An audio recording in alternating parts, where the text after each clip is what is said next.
Comic Timing is member supported by listeners like you over at patreon.com/comic timing. We thank you very much for your continued support of the show, especially as we get close to that thankful time of year where in general we just start thanking people. It's all the way through the end of November until the end of the year. There's multiple reasons to thank people for multiple holidays that are coming up. But thank you very much for your continued support of the show. For as little as $1 a month, you keep the lights on and you get access to some behind the scenes things like occasional audio, occasional articles, occasional videos, and diary entries and stuff like that. So thank you very much at patreon.com/comic timing. If you want to give a one-time donation, that can be done as well over at paypal.me/IAM sci-fi. And thank you. See, this is the problem with these things. Daddy would have gotten us Uzis. The car didn't know the difference.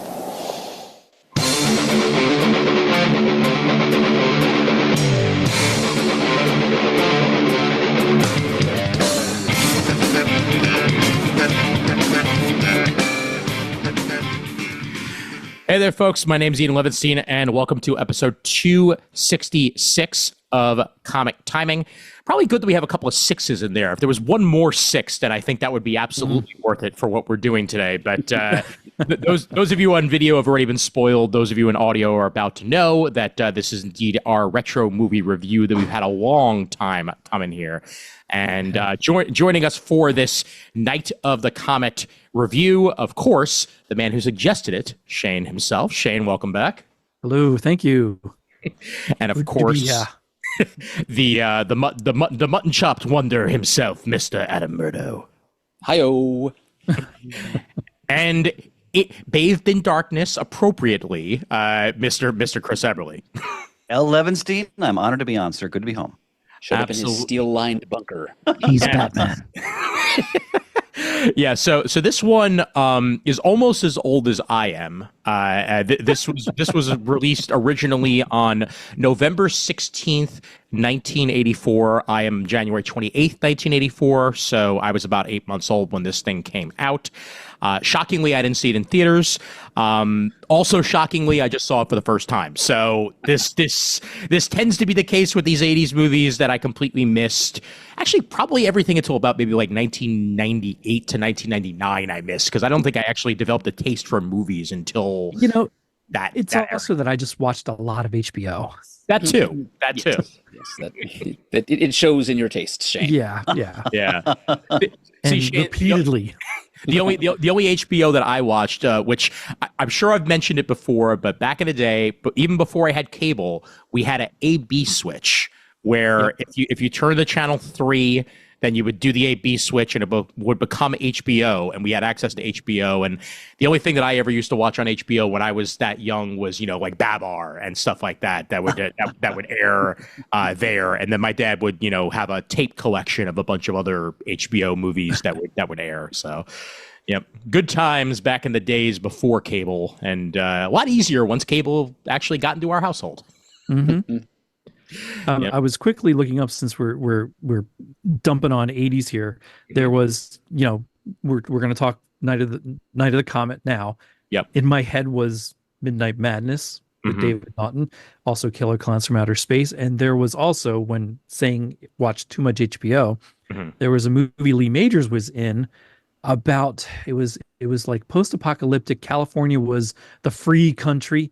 And Lee Majors was an old race car driver trying to get to California and picked up some kid along the way. I'm trying to find the name of that one too. But that's these are as 80s and crazy as you can get. Oh, absolutely. Yeah. And this one, we were saying before we got on air, like, this is the most MTV music video-esque movie that I've seen in a while. The soundtrack is as important as anything else going on screen, because there really isn't a lot going on screen, even though it's a horror movie. Yet, Levy Poo. Yeah. The budget was so low, they had to get a cover for the girls who just want to have fun recording. Yeah. They couldn't probably afford the Cyndi Lauper version. Wow. Oh my God. I didn't even catch that. Oh my yeah. God. It was a pretty good cover, but not But it an was not. exact match. Yeah. And by the by, if you're looking for '80s music video reminiscent movies. I'd also like to recommend something I saw on TNT a long time ago, an Australian film called Razorback, about a giant man-eating wild pig in the Australian outback, which was directed by somebody who mostly made Duran Duran videos. Okay. Oh, Rest wow. my- Wow. I mean, the Alright. Ratings in soundtrack that. doesn't match up to Night of the Comet, but if you're looking for that music video 80s feel, give that one a try. See, Okay. Or Streets of Fire. when you said something Australian-ish, I thought you were going to go with BMX Bandits with Nicole Kidman. Haven't seen that one. Oh my God, that's as 80s as you can get to with BMX. The movie I was thinking of is The Last Chance with Lee Majors, 1981. Ah, okay. A Lee Majors movie. Nicely done. Nicely done. The Girls Just Want to Have Fun version was performed by Tammy Holbrook in this movie. So I've never heard of her, but she's a pretty good Whopper-esque individual to sing your off-brand cover.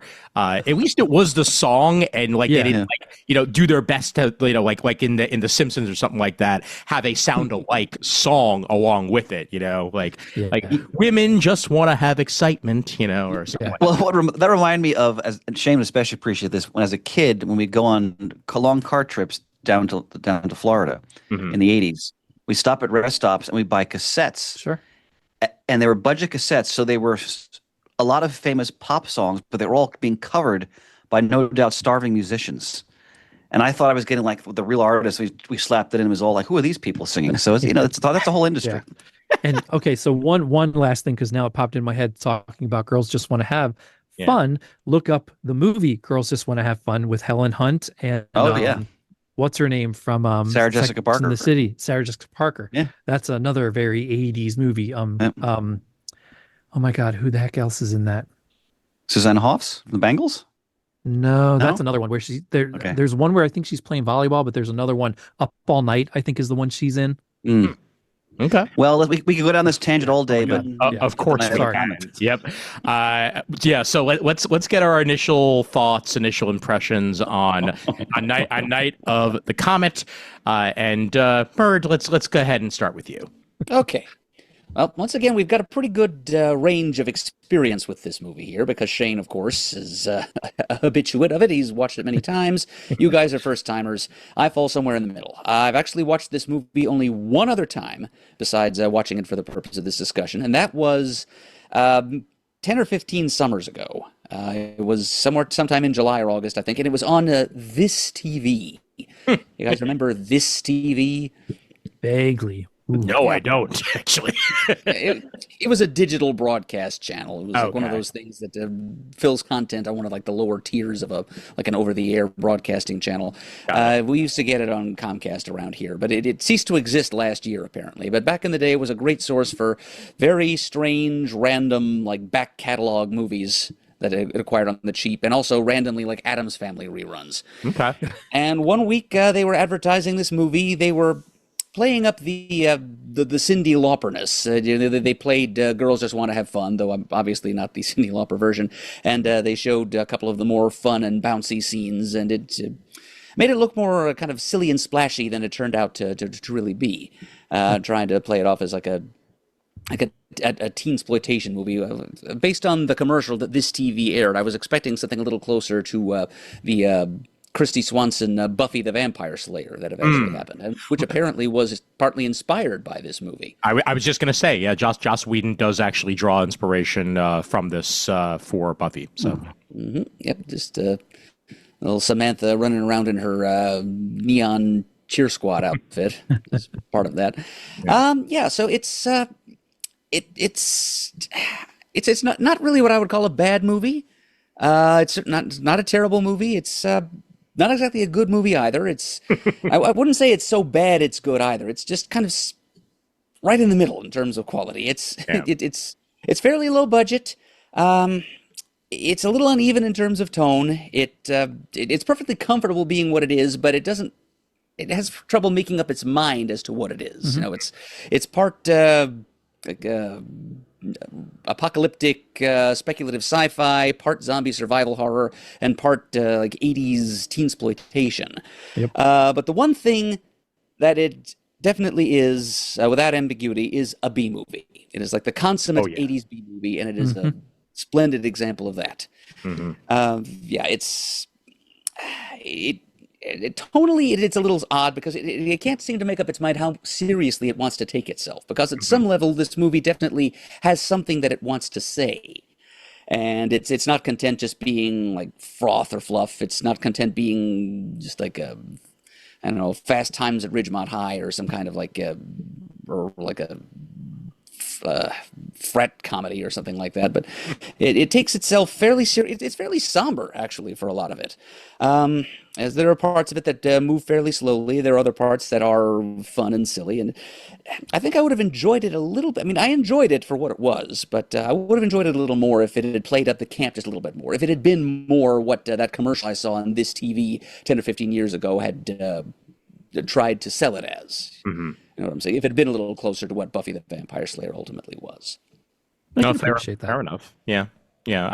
I'm along the same lines as you there, Murd.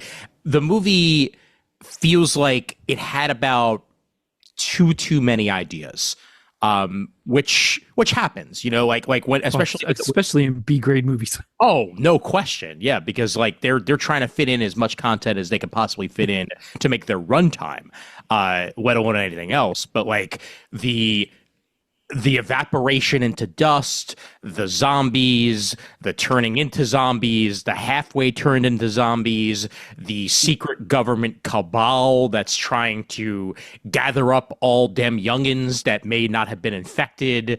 Like,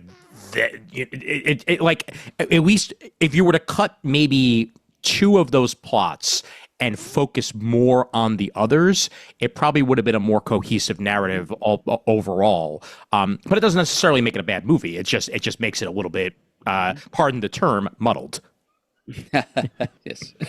So I'll grant you permission to use that registered trademark. Thank you very much. Yeah, Chris, over to you. I've been looking forward to this all week.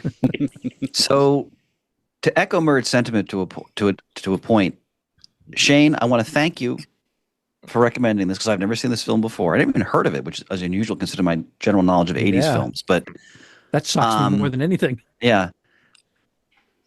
As Murd said, the best I can say about this movie is that this is truly a B film. Oh, yeah. And what I really enjoyed about it is, like many B films, for a lot of the movie, they were actually, I think, consider themselves to be shooting a serious film. And not for a moment that I take this film seriously. And that's what made it all the more fun, because there were moments, like, for example, when the comet first hits or does whatever it does, and you have these really kind of chilling scenes of just how empty everything's become. Yeah. And like I was like, oh, this is like kind of strewn all over the place. Yeah, it's like this is like good low budget like horror genre type stuff. But then so she walks outside with her Twizzlers and she sees like these are clearly were people, and she's just like, huh. And she's eating her Twizzler. I nearly wet myself because right then I'm like, oh, this is going to be just ridiculous. And what was great about the movie was that there were long stretches where you're like, oh, they're really trying to do like a serious, like low budget horror / sci-fi type film. And then he's driving around in a Santa Claus suit, Beltran. Yeah. And it's just, there's a lot of scenes to talk about here, so I'm not going to go on too much initially, but this was utterly absurd. And I'll probably never watch it again, but I ate up every moment of it. And it was interesting also because there were some really recognizable faces in the film. Yeah. Yeah. A lot of character actors. Yeah, that I've seen in a lot of other movies. Like Juliet Lewis's father, Geoffrey Lewis, was the head scientist. He's been in a ton of like Clint Eastwood stuff. But it was. Thank you, Shane. Thank you. and you know what? I'll save my further thoughts for last. As Shane, you deserve to wax poetic on this as well. As probably somebody who's definitely watched it more than all. I have probably watched this at least 20, 30, maybe even more times with how much it was on HBO. Yeah. And over the years on TV channels and different cable outlets, and it's not easy to find streaming, but I have a Blu-ray of it now that I got for Christmas last year. Tubi, baby, Tubi. Yeah. That's where I watched it. Yeah. I it took me years to realize that was Robert Beltran in that role, because Oh, yeah. I didn't associate them together until probably in my 20s when I was looking stuff up after Voyager came about. But after Catherine Mary Stewart was in The Last Starfighter, and then this, I loved that. Then she went on to Weekend at Bernie's, which was great. Like you said, Geoffrey Lewis, he's been a ton of stuff, and the Clint Eastwood ones. For me, it's Any Which Way You Can, Every Which Way But Loose is they're great. The one guy who's the boyfriend in the beginning in the theater, in Valley Girl. He was in Nicolas Valley Cage. Girl. I think he was in Iron Eagle too, And he was in some Tarantino films. Mark Bowden is the name of that actor. So it's it like you said, it's a plethora of 80s and onto 90s movie actors that you see everywhere. I love sci-fi stuff. I like things that, especially at that time, everything was very post-apocalyptic. So to be able to take something that was kind of terrifying in the 80s to me as a kid, and joke about it, make it funny, and mildly entertaining horrifically, was great. You know, things are set in malls, the music soundtrack, the set design, the costume designs, the way they were acting, the music, it's just fun for me. And I know I'll watch this again and again over time as life goes on. So for me, this movie is the definition of a popcorn movie, as in, like, sit down with some popcorn, relax, turn your mind off. Turn your mind off as much as humanly possible. Just focus on the delicious buttery goodness in front of you, and you'll be all right. You'll be fine. Also, weirdest episode of Star Trek Voyager I've ever seen. Anyway, right, yeah. Like, he's trapped somewhere on a planet. And I thought it was weird when they turned that guy into a salamander, but instead, Yep, that's an episode I am never going to watch.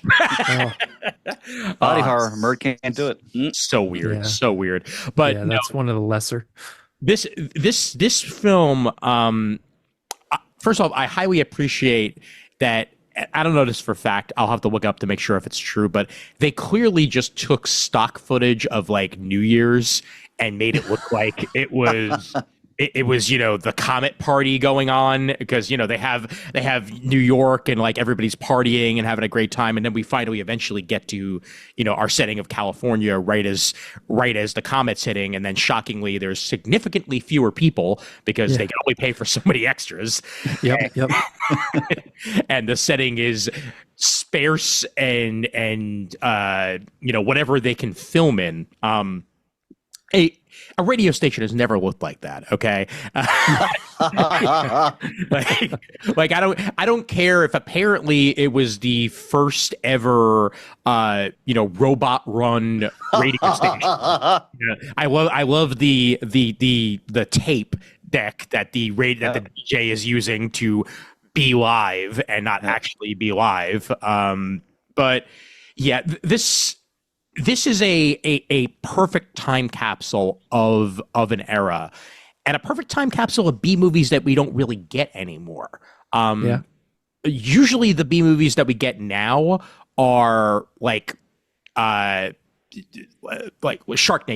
that type of stuff. Well, they're self-aware B movies. Exactly. Yes. Way more self-aware than anything had a right to be in the 80s. Once you started getting to direct to video, that's when I feel like the entire B movie era ended. Yeah.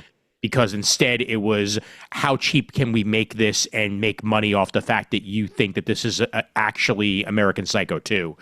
And not just a movie we made and slapped the name American Psycho on it last minute because we could make money off of it and we had the rights to.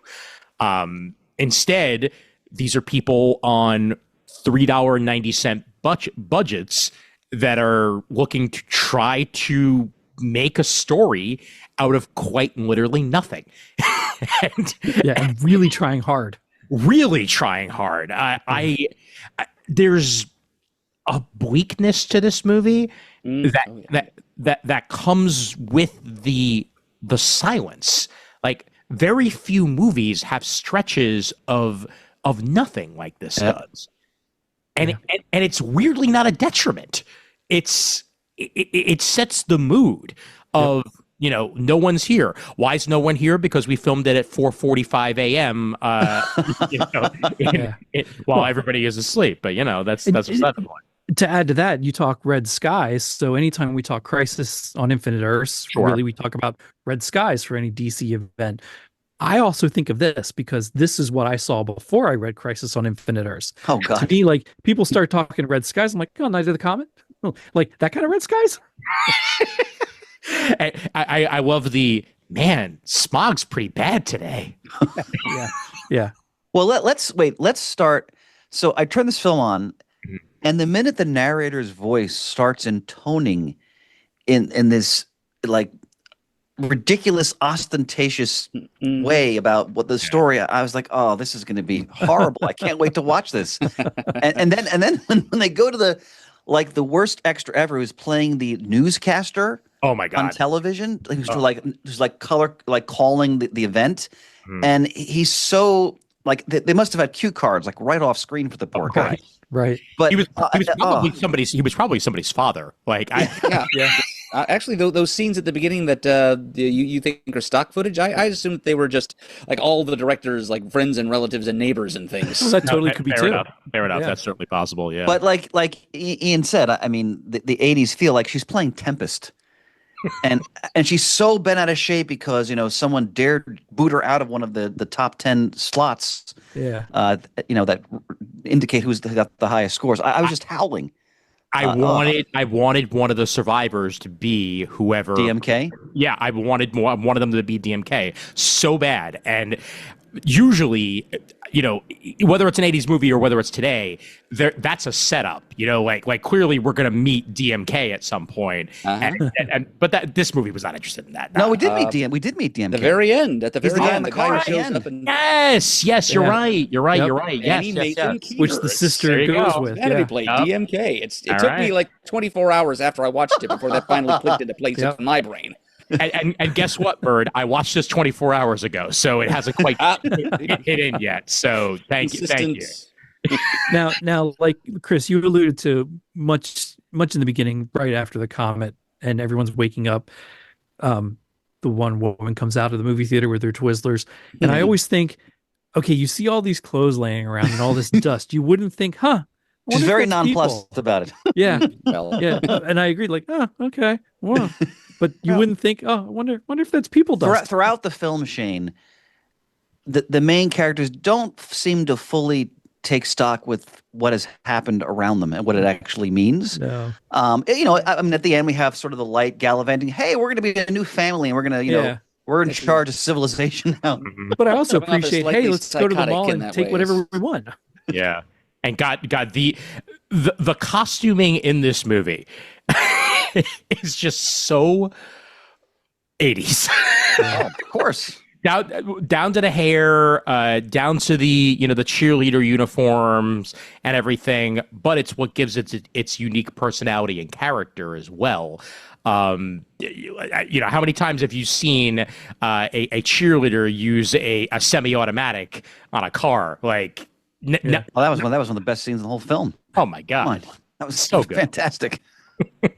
I love in the beginning when they before everybody's killed, and they introduce the hated evil stepmother, and they only call her by her first name, and they establish the terrible dynamic between the two sisters and the mother. So you knew she was dead right away because they portrayed her as like this awful human being. And Sure. too. Yeah, that's right. Yeah. That's right. That's a good point, Murd. Shane, what a pick. God. I'm still trying to figure out the zombie physics of the movie, and I never will. Well, they were just barely touched by the comet light or dust or whatever it was. Yeah. I This think much. A little bit. it Yeah. was kind of implied in the movie that certain people have X elements in their blood that make them to varying degrees resistant to the radiation. Like some of them turn into that, and some of them were more or less Just a okay and scotch. slowly turned into that. And others, I guess all the main characters in the film had enough of these antibodies or whatever. And they could they survive were indefinitely. they were inside of something that protected them. Well, Like, yeah, but steel cage kind of stuff too. right. They were protected by steel, but Yeah. I mean, this radiation was still around once they got out. I'm pretty sure. Oh, sure. Yeah. Right. As come on. As the scientists also said, because they were smart enough to open the ventilation and I guess let the dust in. So slowly but surely they're all getting infected too, because science. Yep. Yeah. That phrase is more apt than ever in this era. Yeah. Yeah. The director of this is also the writer of this. Thom Eberhardt is the writer director of the movie, and looking at his IMDb profile here, not a lot else. However, he did direct Parker Lewis Can't Lose, the TV show, an episode. Oh. Yep. Just one episode? One episode. Yep. Did that. He also worked on Better Safe Than Sorry, which is a short. Soul Survivor. He was the director of The Night Before, Without a Clue, Gross Anatomy. Any of these ringing a bell to you guys? The movie Gross Anatomy? Yes, the movie Gross Anatomy. That was. I think that was like a bigger movie, actually. Yeah, it kind of rings a bell, actually. It's from 1989, and Matthew Modine. Matthew Modine. I remember that movie. Yeah. Mm-hmm. Yeah, that Captain Ron.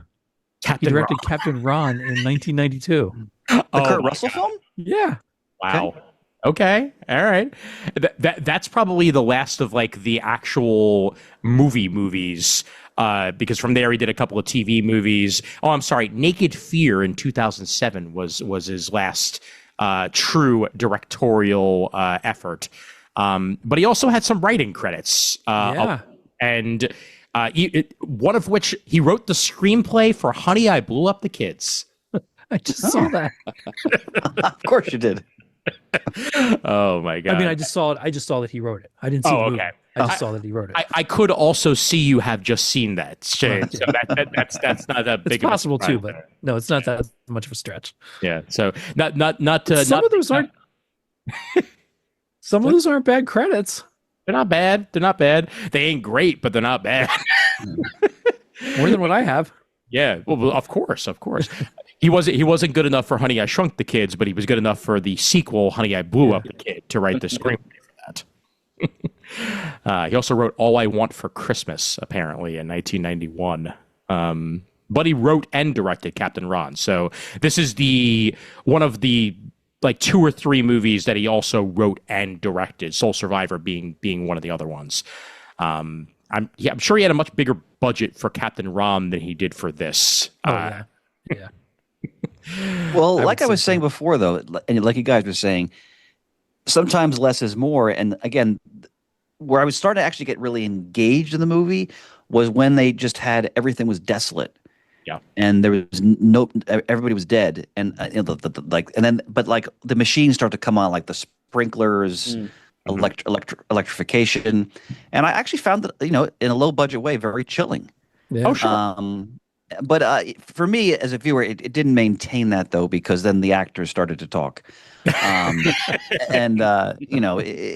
it went in a very different direction, which I still enjoyed though, quite a bit. For a much different reason. If I were to go in there with and machete the edit a little bit, I really don't think we needed Robert Beltran's character going off on his own to try and find his mother.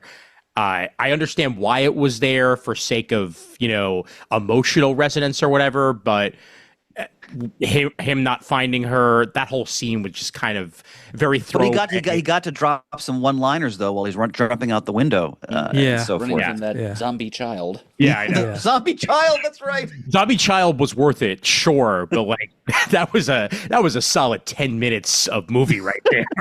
Yep. And if you're going on a more slightly seriousness, why didn't they go with them? They could have gone back to where they were from. They could have go with them to stay together. They would make could a have, little bit more sense. and it's possible that in a more cohesive narrative that may have happened, or they only had enough money to film one person that day. Yeah, that's true too. Yeah, Plus a small boy. yeah, And it's a good point, Shane, because as far as they know, like they're already kind of consider themselves Adam and Eve in their own way. The way they were talking about, both girls were vying for him because they felt there was nobody else in town, so to speak. The So gorilla, go ahead. No, I was just going to say I was going to focus. I was going to mention on the guerrilla filming of it all, going back to the budget of this thing. The scenes of an empty Los Angeles were filmed in the morning on normal business days. The shot of the barren city were done quickly while the traffic was held up at stoplights. Wow, that is true guerrilla filmmaking. You better believe it. You got to always give props to people who really they really want to complete a project, and they do whatever they can with whatever little means they have to make it happen. So, some do. I mean, Kevin Smith did that with Clerks, and I was just thinking of Clerks, but he made a genuinely really important movie. Sure. This is something else, but man, was I entertained. Yeah. You may be surprised to know, or you may not be surprised to know, because it's very obvious that the radio station set was built in an abandoned warehouse. It's like whatever we can have here, we're going to use, and that's exactly what they use to try and build it up as something. I just like, and I don't know. It's the radio major in me that is like, the set dressing on that set made no sense. But yet back in the 80s, when all you had were radios and you didn't know really what they looked like, at least for me, the general populace, that was a cool kind of looking place. Fair. But later, they had some day glow lighting. And then as you grow up, you think, oh, there's no way that's real. Yeah. I mean, I think my favorite part was the exercise machine for no reason in that he's doing crunches. That he's doing crunches on. Oh yeah, exactly. Yeah. Just add to the aesthetic of that. I can imagine the DJ actually just recording stuff directly on that while like in between sessions or whatever. That commercial breaks. Exactly. On the treadmill. Yeah.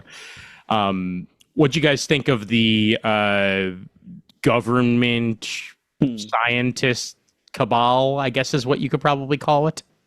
Like we thought, that could have been interesting, but that was not what this movie was going to be. I almost would have rather them just not even bother with that. When Ian mentioned earlier that if the filmmakers had just prevented themselves from using a couple of the ideas that they'd had, this would have been a tighter movie. Yeah. I think that is one of the things I would cut out. Actually, I was surprised. I completely forgot about that angle from the first time that I'd seen this movie. Yep. I mean, I think I was expecting, again, from that commercial I saw that inspired me to watch this on TV 10 or 15 years ago. I thought it was going to be more about just these teenagers surviving attacks by other, like, zombified teenagers. I thought it was going to be more of like the cheerleader sisters and their friend versus the mutant stock boys for most of the film. Sure. If we could have seen more of that, if we could have made more of important antagonists out of those guys, I think it would have been an improvement. But still in all, the inclusion of those government scientists was part of the important stuff that the filmmaker, that Thom Eberhardt thought he was doing here.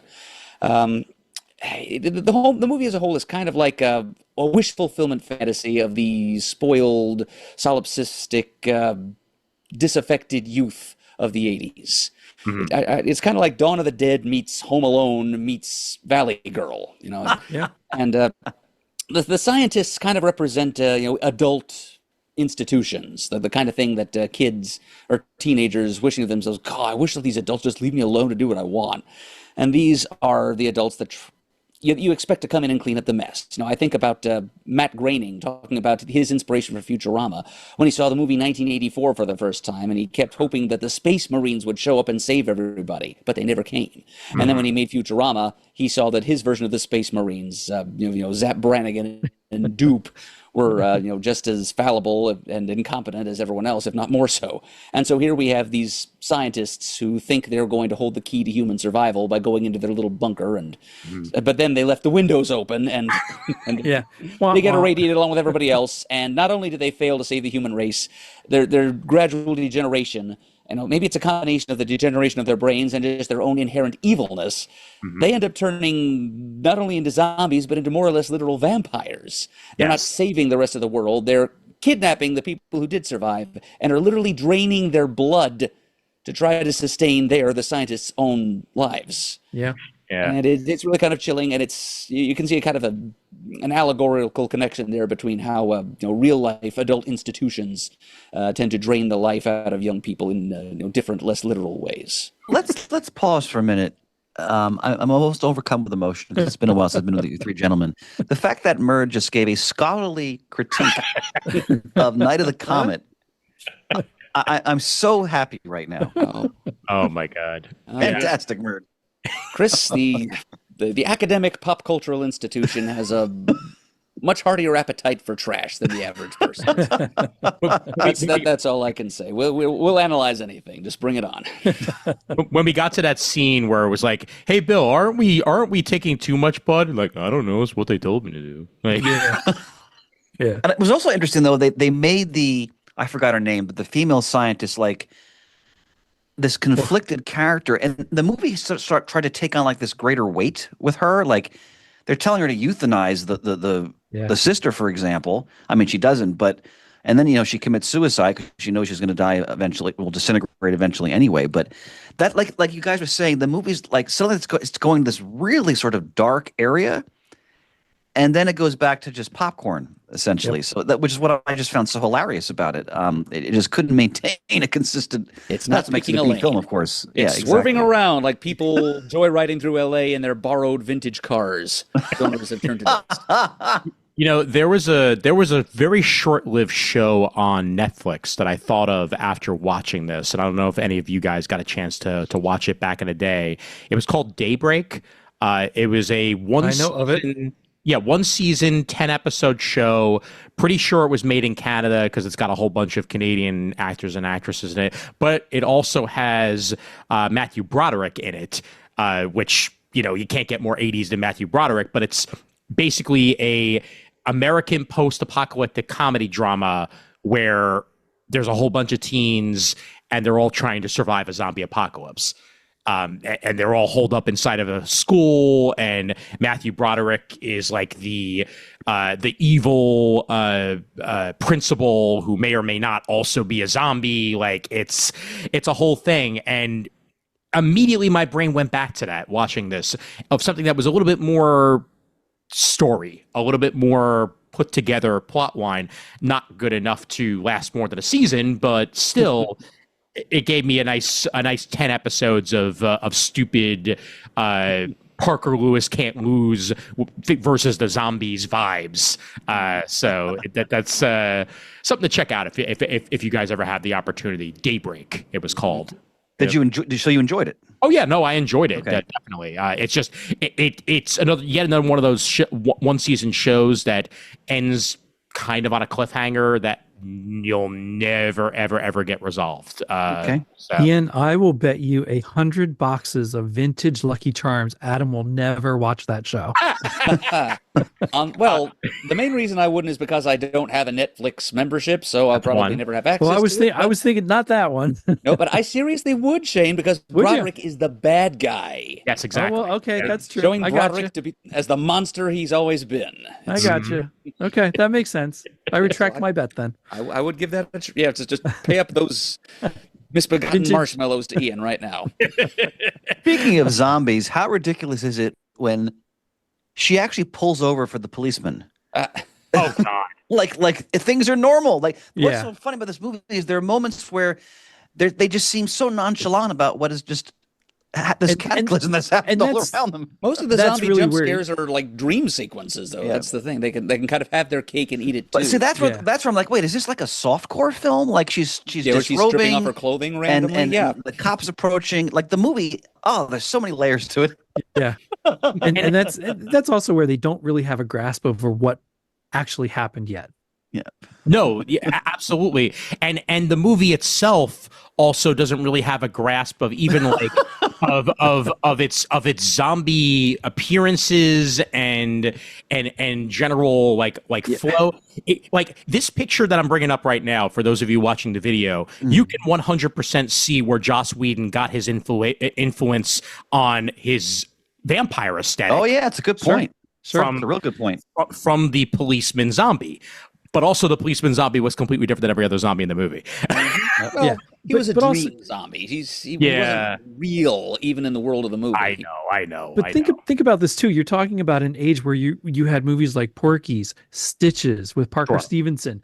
Yep. I mean, these Meatballs. Oh my God, what else would be a good '80s kind of teen movie? There was Class, Last American Virgin. I mean, yeah, going on and on. yeah, Fast Times at Ridgemont High. Yeah, Sure which is a great thing. film. It had to be part of this, or else it wouldn't have been an '80s movie. Oh yeah. Every '80s movie had a scene like that in it. Mm-hmm. No, it's true. When a girl undresses for no reason. Yeah. Yes, totally. of course Yeah. it does. Yeah. And it makes no sense whatsoever. Exactly, and you know, I mean, look, she was in other '80s movies, and I'm sure in every single one of those '80s movies, she was told to do the exact same thing. So you know, that's beside the point. They actually got together, both Catherine Mary Stewart and Kelli Maroney, and did a panel at one of the RetroCons a couple of years ago, and I cool. was dying to go see it, but I couldn't. Ah, That would have man. been great. Oh, Shane. I Yeah, think that we would were away. that would have been fun. I wonder if there's a recording of it online or something like that. Oh, I'm sure there is. Yeah. To bring it back to comic books for a minute, and again, most of this trivia I'm getting from IMDb, because where else would I be getting it from? But John Muto, who was the production designer for this film, used what he described as a comic book sensibility for the film's overall look, which is pretty damn obvious. Yeah. Even from the set dressings themselves, like, again, nothing looks real because of course it doesn't, but what easier way? It's actually in some ways easier to do low budget and make it look like a comic book than it is to make it look like real life. So if you're going to go over the top, just go over the top. You know, get your silliness out and enjoy it for that, rather than like I said, radio station's supposed to look like this, so make it look like that. Like, nah, just go over the top and kitschy and zany. Yeah. Levy Poo, even when they go over the top, they try to insert some topicality. So, for example, when the girls are test driving their machine pistols, they're talking about how their father, they're clearly alluding to like El Salvador and Nicaragua, the conflicts that were going on down there in the 80s, the United States was involved in, and he was down there involved in those conflicts. Like, wow, they're bringing some relevant, world politics of the time into the story. It was there for about 30 seconds to explain why they knew how to use these weapons. And then she shot up the car, and I was just enjoying myself thoroughly because it was so ridiculous. Yeah.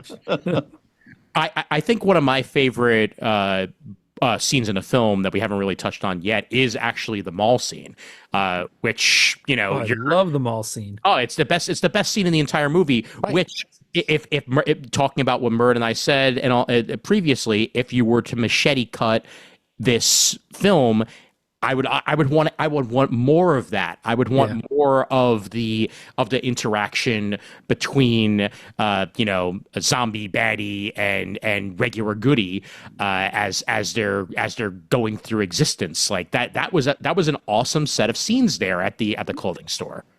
Also, more materialism and more like 80s music video shopping mall montages. Yep. Absolutely. Actually, question: Ian Robinson, the guys who were trying to kill them with the gunplay, they were not infected, right? No, they were. They were. When the one guy takes off his sunglasses, his eye. Oh, was it? Okay. Yep. Yeah. So they were just starting. Yep. Yeah. Okay. Like But as Ian said, the zombification is very inconsistent. So radiation seems to be affecting people in many different ways at many different rates. Yeah. And miraculously, once the comet passed, that radiation was gone. So what you got, and you degrade from there. Let me also point out the costume that one of them wears. It's hopefully I can get a good image of this, but this might be all I have here.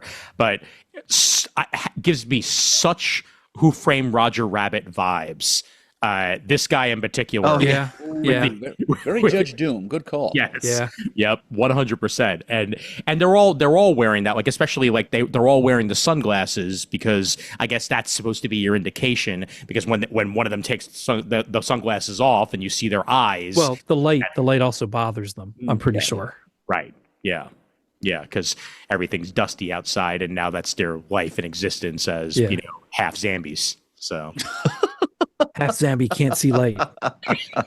Behind dark. Ooh.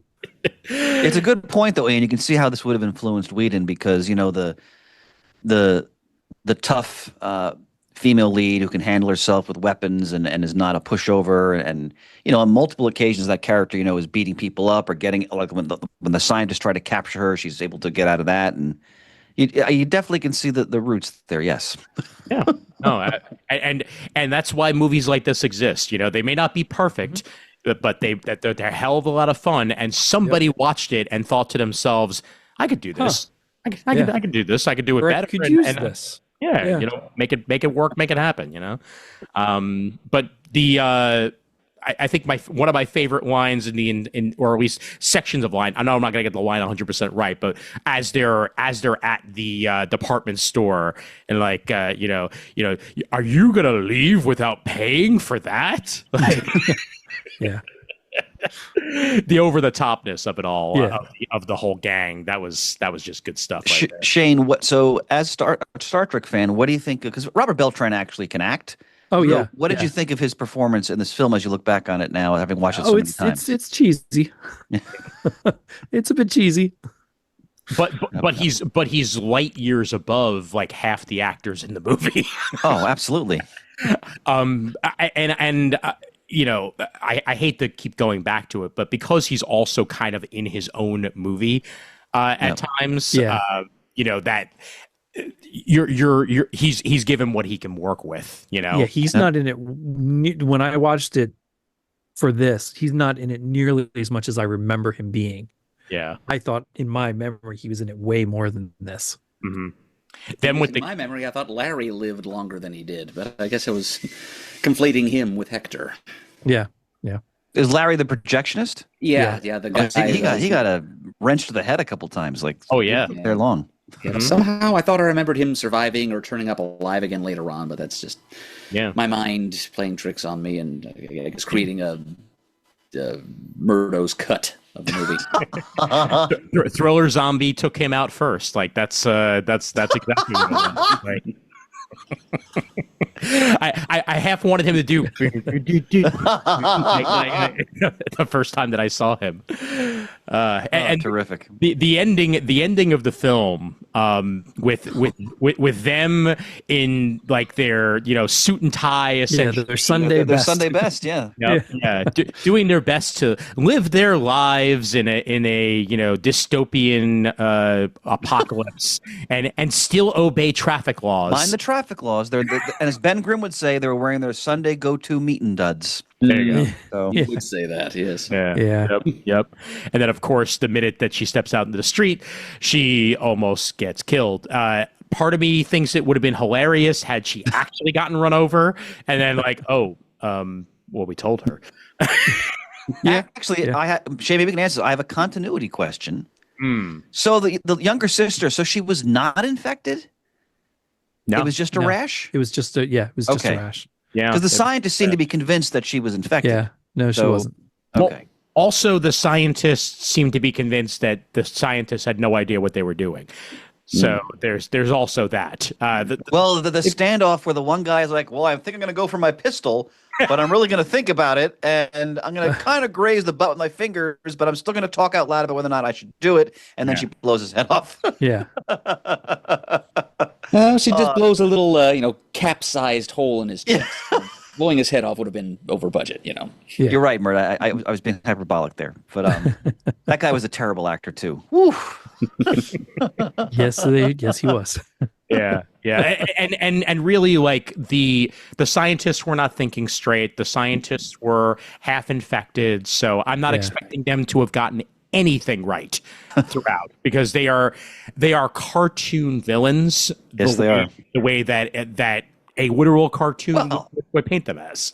Who can forget the Santa Claus deception? Oh my with God. those two children. I was like, I'm gonna pee myself here. This is so ridiculous. Uh-huh. And the fact that they then tie them up and then hit them with the laughing gas and leave them there, I thought was a nice touch as well. Yeah, that was good. That was And good. head scientists like, forget him, leave him there. And doesn't the one scientist who commits suicide, she tells the kids, hey, destroy this place. Like, Yeah. she makes no compunction about it's too late. Leaves them detailed written instructions. She does. Yeah, exactly what to do. Yep. These are detailed written instructions on what you should do to kill everyone I know. Because they deserve it. Exactly. Yeah. I couldn't help but laugh at the smaller children. You said there weren't going to be any needles. Yeah. Yep.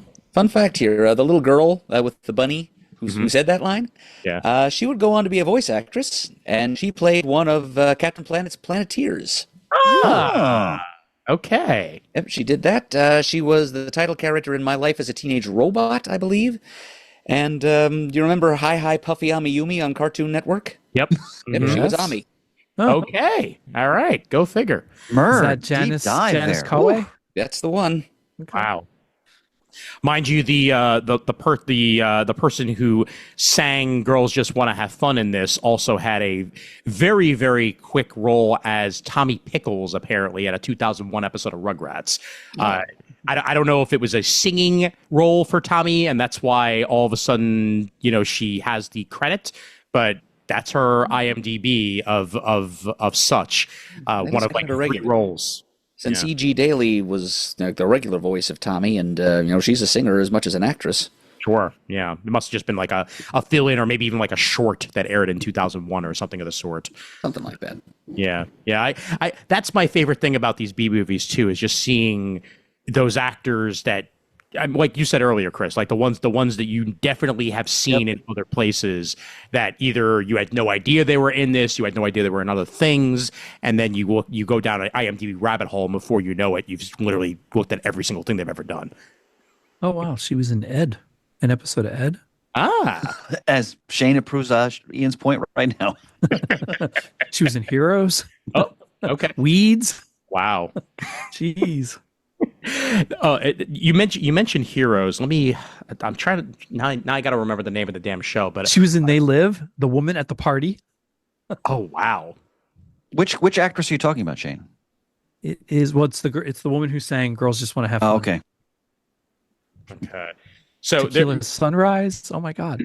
there's a show. Again, this is a Netflix show, so sorry, Murd, on that front. But maybe it's available elsewhere. Who knows? But you mentioned Heroes, and my brain immediately went to a show that's currently running in the UK called Supercell, where it's basically what if Heroes but black. That's the best way to describe it, and much better pacing and execution.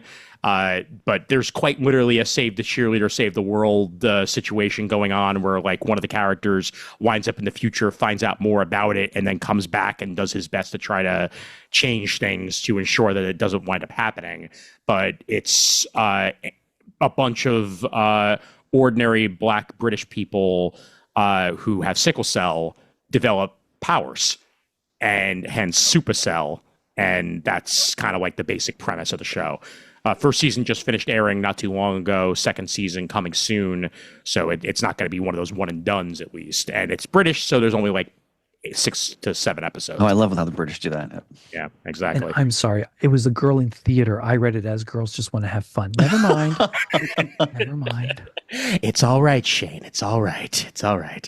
Still lots of good background movies that this person was in. Jeez. Cobra, Sylvester Stallone's Cobra. Oh wow.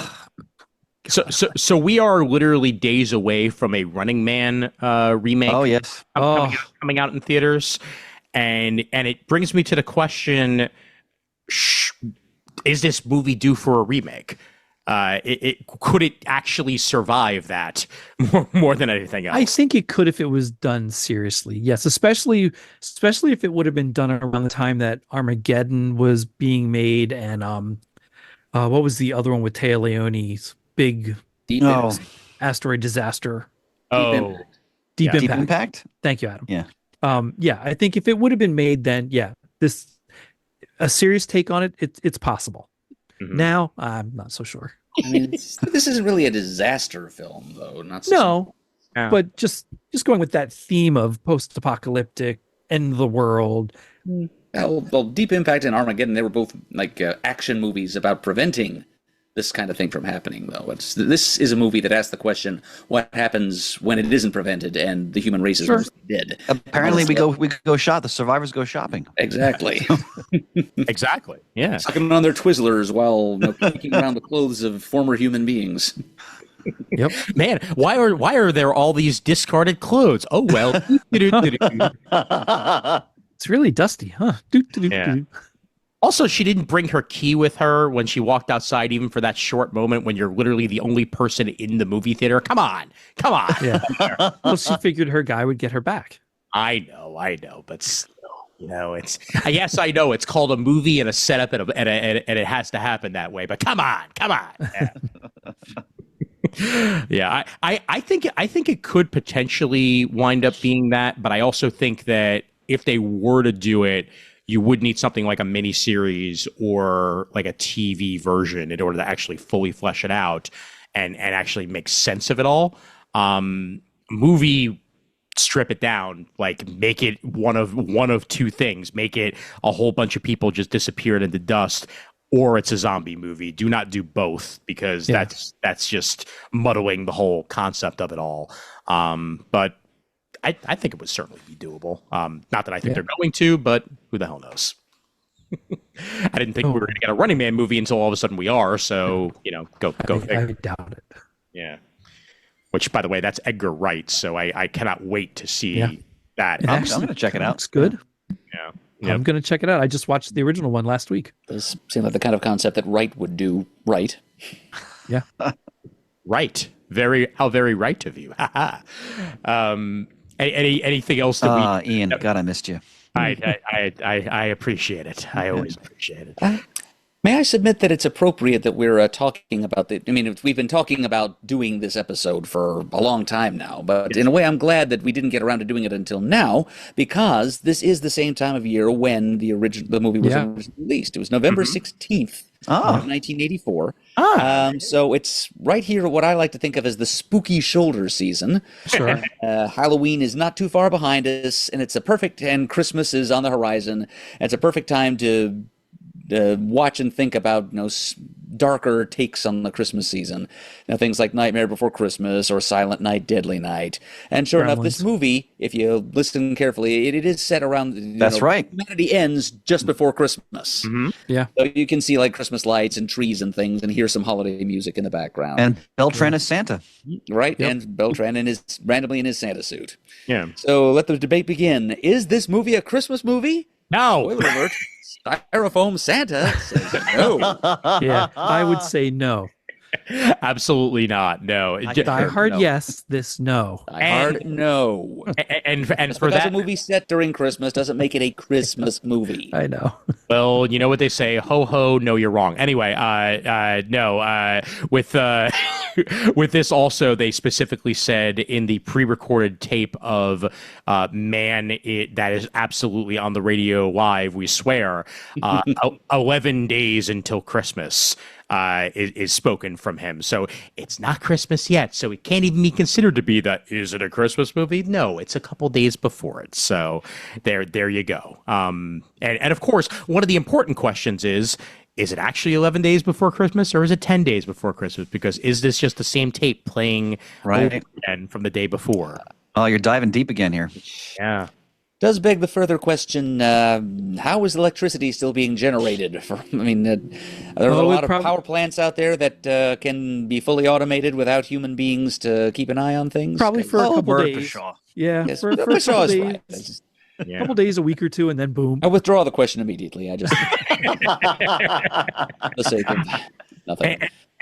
Terrific. And even though we didn't see any, we don't know if animals survived. Like, we don't know if No, there was a dead. The dog died. Yeah. When Okay. Samantha comes She home, picks she up- finds she picks like up the a leash. collar with a leash attached to it. right. Okay. There's a little pile of dust on the carpet. Damn. Yeah. Oh well. Oh well. Poor- So they're not going to be eating a whole lot. Yeah, that's another good question. What are they going to? Are they going to live on Twizzlers for the rest of their lives? Yeah. Plenty of canned beans until you run out. That's Spam.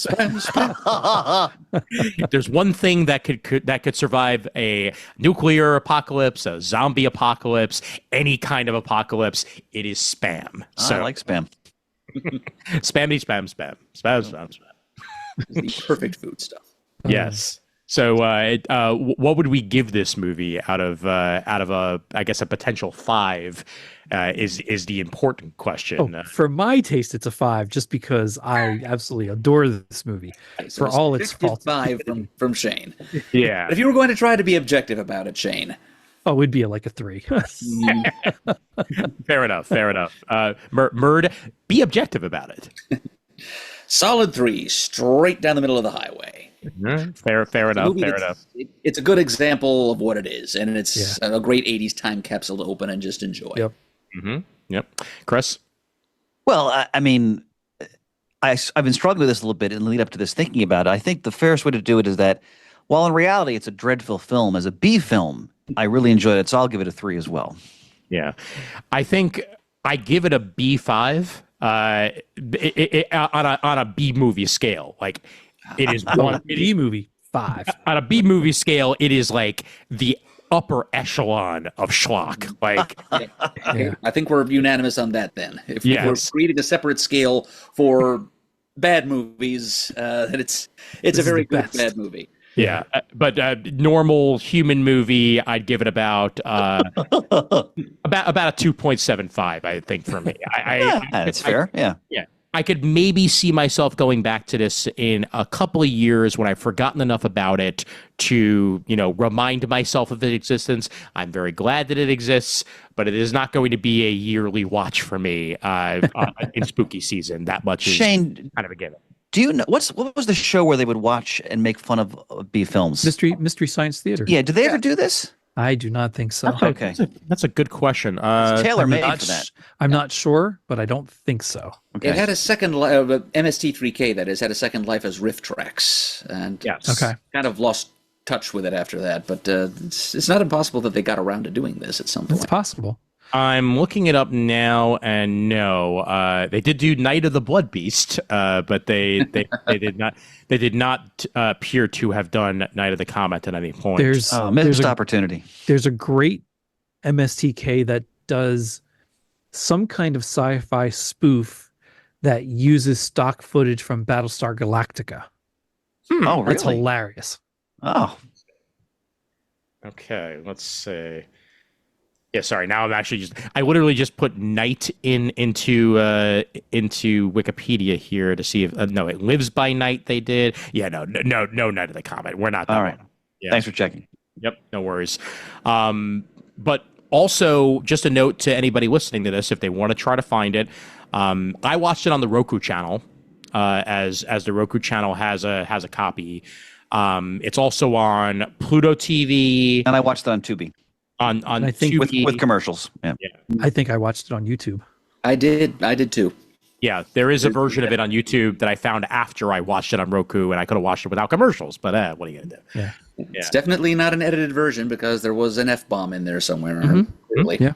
Yeah, I tried to watch it on Tubi initially, and it kept shooting me an error every single time I tried to load it. It kept shooting me an error, but luckily, again, Roku had it, so I just loaded that up, and it's actually a pretty good transfer on Roku. Like it's clearly from the Shout Factory Blu-ray that came out a couple of years ago, as it's high quality, no noticeable film grain. As clean a conversion as you can possibly get for an older 80s movie. So yeah, check it out if you're interested. It's still spooky season until you literally take a bite of turkey, and then all of a sudden it becomes Christmas season. So just keep that in mind. I know earlier I mentioned things like Killer Clowns from Outer Space, Midnight Madness. Something else to consider that's sort of in this realm, The Wraith with Charlie Sheen and Randy. Oh, I've Quaid. never seen The Wraith. Oh my God. You have to watch I know the that. premise of it, but I've never watched it. Okay. I don't think I've Clint ever- Howard. Oh, Well, if Clint Howard's in it, that's yes, volumes yes. right there. yes, indeed. gents, we still have. I've gotten comments from listeners as recently as maybe like a month ago, saying that they have the Lost Boys. Yeah. Sure. I swear to God, there's a Lost Boys musical that's coming out sometime in the not too distant future. I think January, if I remember correctly. And heading to Broadway, which I will most definitely have to check out. But yeah, man, I love doing these retro movie reviews because it's usually stuff that I've either not seen in years or stuff that I've possibly never heard of, or just things I've always wanted to hit. So this is all right up our alley. Well, then the next choice, and he'll unveil it in due time, is Murd's. Mm-hmm. Indeed. So you can make it timely and festive, or you could just make it whatever movie you want it to be. So the last one was Never Ending Story, right? It was, yeah. Yeah. It was one of my all-time favorites. Yeah. Oh yeah. I do have something in mind for my next pick. Okay. It's not one that I've seen very many times myself, but it will be a trip, and I think it will be fruitful for conversation. Okay. All right. Sounds good. I'm tantalized. All right. But speaking of picks, we do have an idea of what our next review corner is going to be. That would be our book review series here on Comic Timing that we revived and did Radiant Black, and now I own up to, I think, volume 4 of Radiant Black now. So I look forward. We did Zero Hour too. We did 0 Hour, indeed. So a whole bunch of other stuff. But Murd was our next pick on that, and he has put forth. So Murd, by all means, let the folks know. Okay, well, we're going back 30 years to 1995, appropriate, and we're going to take a look at the beginnings of Kurt Busiek's Astro City, the first 6-issue miniseries put out through Image Comics back in 95. I think it's been traded under the title like Astro City: Life in the Big City or something like that. That's correct. Yep. It's by Kurt Busiek and Brent E. Anderson with cover art by Alex Ross, of course. Yep, you are correct. And there are multiple versions of Life in the Big City that have come out over the years. Back in 2011, DC put out their copy. I think Image is now reissuing them, if I remember correctly. So you can definitely find a version of Astro City Volume 1, Life in the Big City, in multiple places. Libraries, I almost guarantee you, will have it if they do keep comics in the actual main library section. So take a look for that, and hopefully sometime in the next month or two we should be tackling that. So Astro City Volume 1, Life in the Big City. Great pick, Murd. Great pick. Mm-hmm. Yeah. Busiek continues to be a master of the comic book arts. Absolutely. Yeah. I just wish we saw his byline more often these days. Yeah. Yep. I just thought of him today, actually, because unexpectedly, Marvel and DC kind of stealth dropped 2 other crossover books that were not really advertised. And one of them, Al Ewing did, and it's available on the Marvel Unlimited app. It's also available for anybody who doesn't have Marvel Unlimited. If you, I think, put in the code crossover25 at marvel.com/redeem, and you'll get immediate access to it. It's a Thor Shazam crossover. Wow. Yep. Written by Al Ewing, done in the unlimited scrolling style text. And there was one other that came out. It was Fantastic Four, and I want to make sure I get the full crossover. Yep, it is the Flash Fantastic Four, which is available on DC's Infinite app as of today. And that is also available exclusively digital as of this specific moment. And who wrote that one? Let's see. Jeremy Adams. Jeremy Adams, writer. Adrian Gutierrez on the artwork. I was going to say Mark Waid would have been the natural choice there, but Jeremy Adams is right up there with him. Mm-hmm. Yep, absolutely. So just added it to my read pile on the DC app. There you go. Nicely. I'll have to do the other thing for the Marvel one. Mm-hmm. Yep. And speaking of DC, we will have much more to come on DC once we're all ready and available to talk about it. As the new history of the DC universe has a lot of stuff to be talked about, and I look forward to checking out that whole series. I think it's only like a week or two away from the final issue dropping on the DC Infinite app, and I'll read through that. And we got to get a little Murdonian on this thing. Oh, I sadly have. let's at post those least- office hours. Whew. I have at least 2 copies of every issue of that with different covers. I'm not surprised, man. I'm not surprised. Yeah. Yep. There were some really good covers for this. There really were. So Yeah. Outstanding. yes, we are support your obsessive cover hoarding in this instance. Yeah. I usually don't, but boy, oh boy. Yeah, neither do I. But I at least bought 2 copies of the first issue, which is Oh yeah. and hugely excessive for me. Usually, just 1 copy of anything is enough. Yeah. And you fellas, you have a podcast appearance that's going to be dropping in the not too distant future as well, correct? On Back to the Bins, or was it Back to the Bins, or was it? Back to the Bins. Yeah, we did a review of Batman Year One by Miller and Mazzucchelli. Yep. Both the was comic it- and the yeah, and movie- the And the animated film. Yep. Yeah, that was a great time. That's going to be. I think he's dropping it November 22nd. I want to say. Very cool. Yep, and we will run that here on the Comic Timing feed as well a couple weeks after that, just to make sure everybody gets their opportunity to check it out. But I was always kind of surprised by how good an adaptation that animated movie was. It's not, it doesn't hit nearly as hard as the comic does, but excellent voice work. Like, Well, and Cranston. That's Cranston. Cranston. was great. Yeah. Yeah. yeah, Cranston as Gordon was just perfect casting. Yep. You can't get better than that. We definitely extolled him when we discussed it. Yep. Awesome. So check that out on the Back to the Bins feed. Anything else you guys wanted to discuss, gentlemen? Otherwise, I think we're pretty good. All right. Chris, you got anything? I know it's been a little while since you've been on a. I mean, I have a pile of stuff here. I'll just pick out a few quick things. All right. First of all, that'll do. for Shane, Shane will especially appreciate that I picked this up. The second volume. So the G.I. Joe softcover compendium volume 2. Nice. I'm a kid again in the 80s, Shane. Oh, It's anyone who loves G.I. Joe, these are fantastic editions. So Yep. I really enjoyed that. and that cover, that's to the second yearbook. Correct. If you want to, Shane, if you want to sob, Oh, that's fantastic. Crypto, the miniseries. Look Yep. at this look on Murd's face right now. Yep. Um, Mike Norton. Oh, Yep. We're supporting. wonderful. I mean, Supporting on.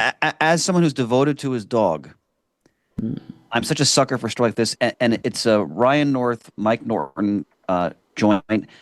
No one can draw a dog like Mike Norton. Holy mackerel! Have you guys all read this series? Oh yeah.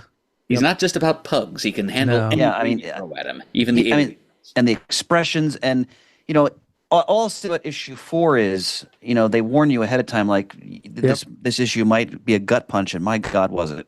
Yes, it was. I think there's one issue left, which I don't. Is this a 5-issue miniseries? Yeah, it's 5. Yes. I haven't read 5 yet, but just whether you love dogs or not, it's just a really well told.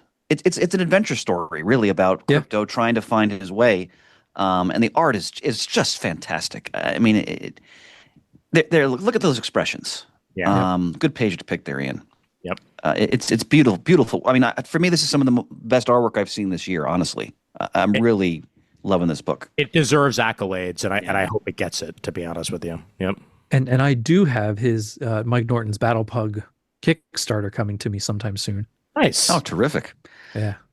Kevin Smith released a tribute issue in his Quick Stop anthology book to the late Shannon Doherty, who, of course, starred in Mallrats, Yep. and that he maintained a friendship with.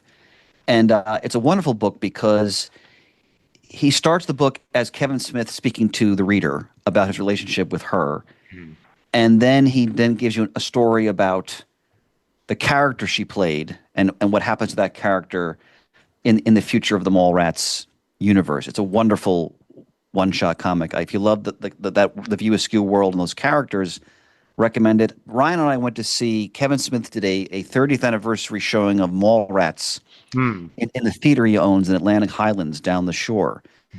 And what was wonderful about it is that he and Jay were there, and they did like a live commentary of the films. They'd stop it every few minutes, talk about the scene, then play. Now, because it's Kevin Smith, we had to leave after like hour 3 because he just keeps talking, which is great. But Ryan had to go to work the next day. I had taken the day off in anticipation, but that was a great time.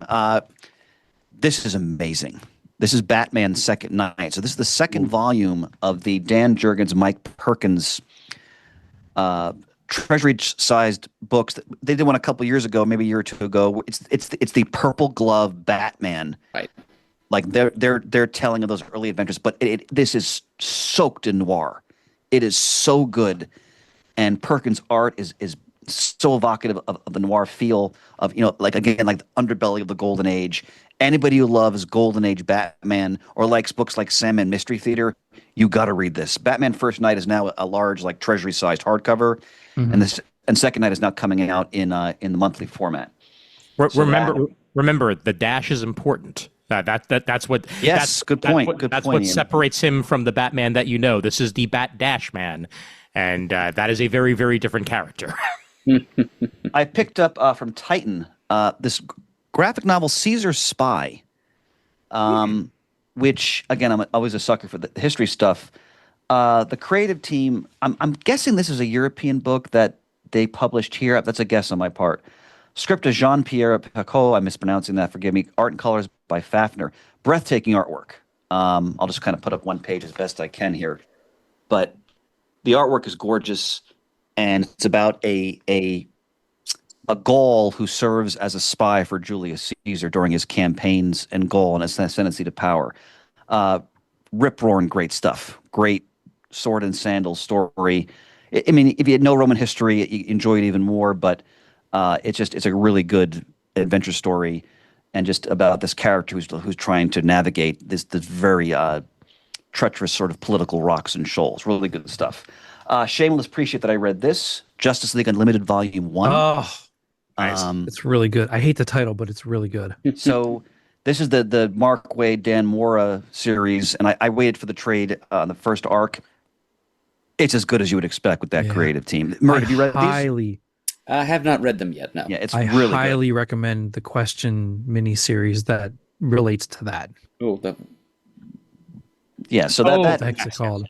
The Watchtower, I think that was called. Yes. Yeah, you've mentioned Probably. that. You've mentioned that before, Shane. I have to read that too. But if you love Justice League and it's Mark Waid, and I mean Airwave, who would have thunk that they really make him central to the whole story? Great. Yeah.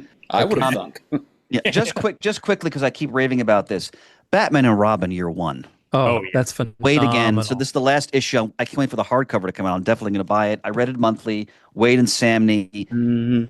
Yeah. If you love Batman, you owe it to yourself to read this series. Yep, It's it's everything series. you'd want. And you know what? Covers like that one, Chris, make me so happy that the old school DC Bullet is back. Yes. Because, Oh, yeah. like a nice classic cover in that style by Samney, that it just lends to it. Like that is DC to it. Like no matter what. Yep, I agree. Yep. Two more quick things. So, of course, whenever Brubaker and Phillips release a new crime noir, it's immediate for me. So this is the latest in the criminal universe. The Knives. It's an OGN. It's a full volume graphic novel. Still the best creative team in comics. I don't want to spoil it too much, but if you've any listener who's picked up these books, or owe it to yourself to get this, and if you love noir and crime and you haven't read any of these books, my God, jump in. Last thing I'll mention, and this is a blast from the past. So an old customer of mine named Darren, he runs an excellent comics / toy / DVD / record album stall. Shane, you'd love it. In a flea market down the shore called Collingswood Flea Market, which I mentioned in the past. It's an old school 80s style indoor-outdoor flea market. Oh. He has a really nice stall there. And he has a lot of good old graphic novels. And I picked up, he had this Wolverine Nick Fury, the Scorpio Connection by Archie Goodwin and Howard Chaykin. Oh wow. Which is it's from the 80s. And you know what? When I was a retailer, I had this many times, but I don't think I ever read it. So it was $5. I picked it up, and Archie Goodwin is often remembered. Everybody who talks about him, I've never heard a bad word said about him as a person. And he was obviously a fabled editor, but he was also a damn good writer.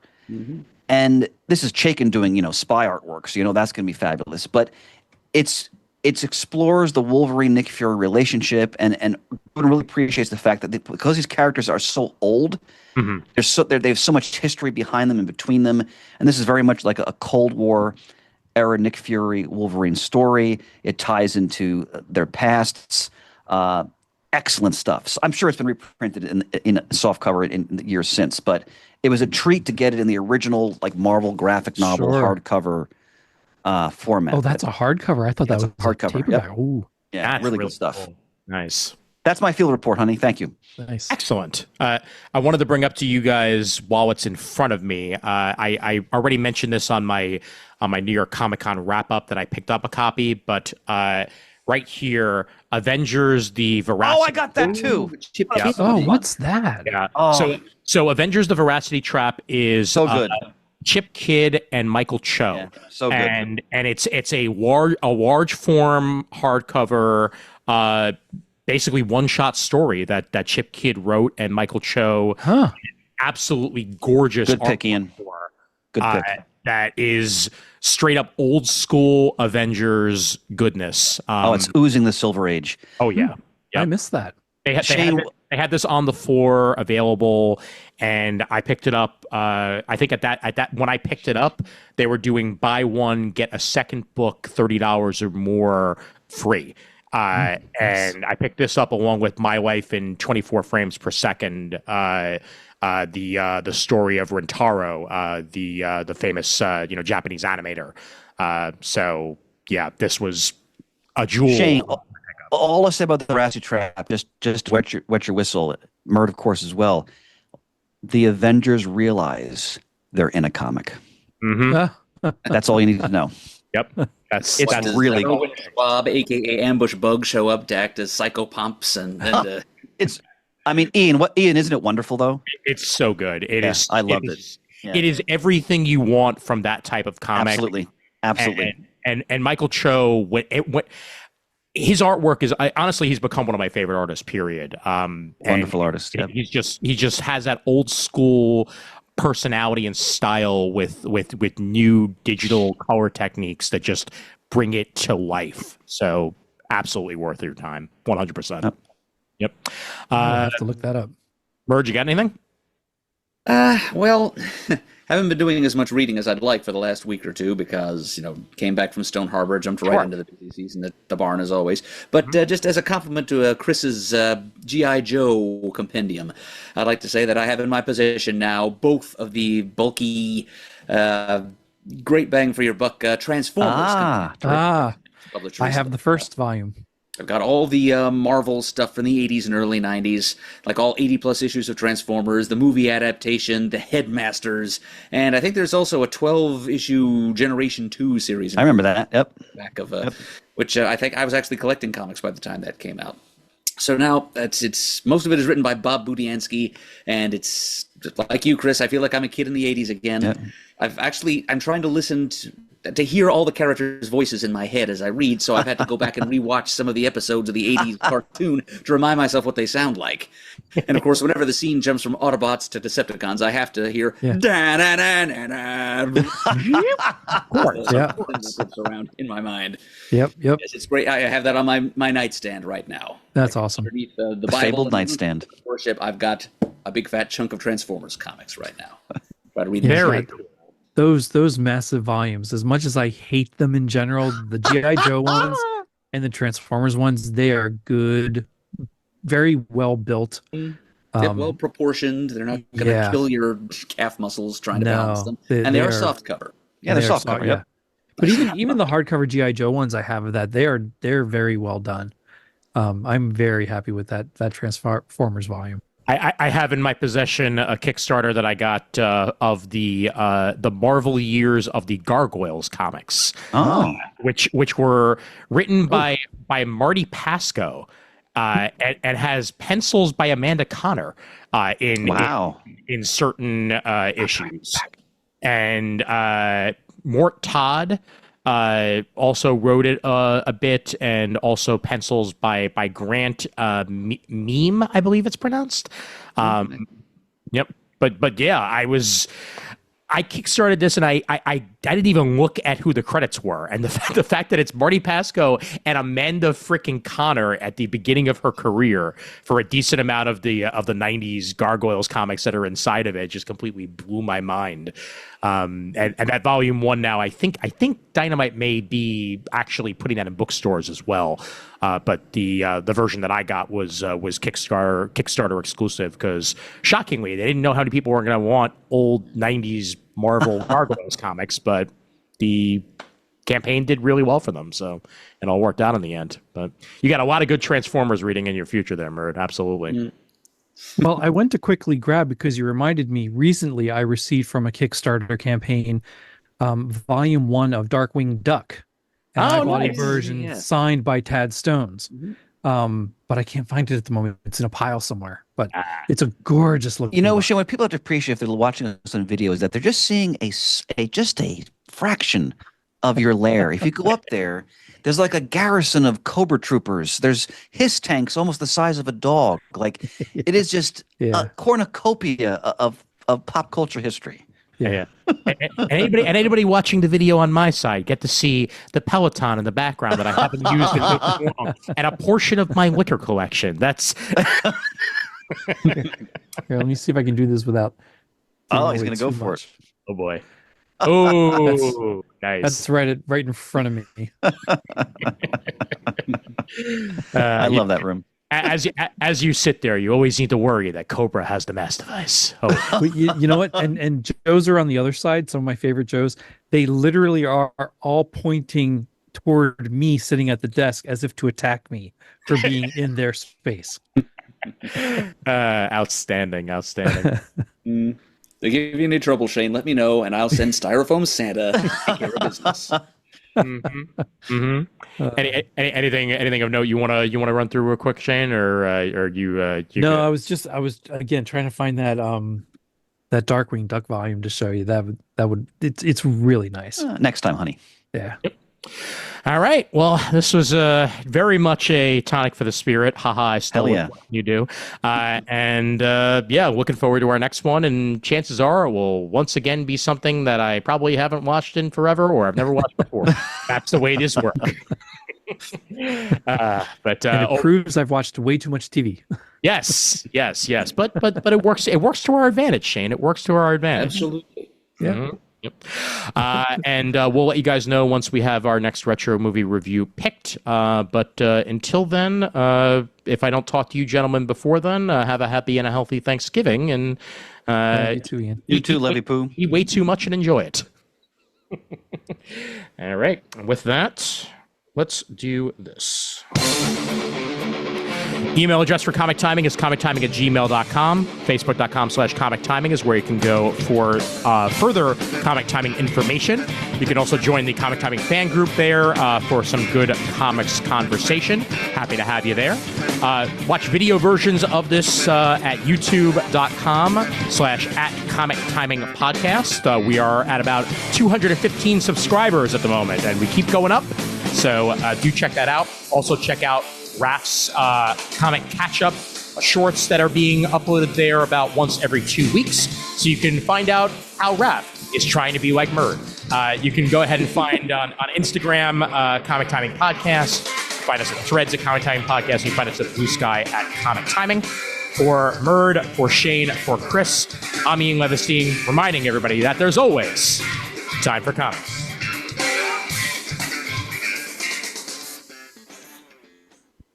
Rat-a-tat-tat, rat-a-tat-tat, rat-a-tat-tat.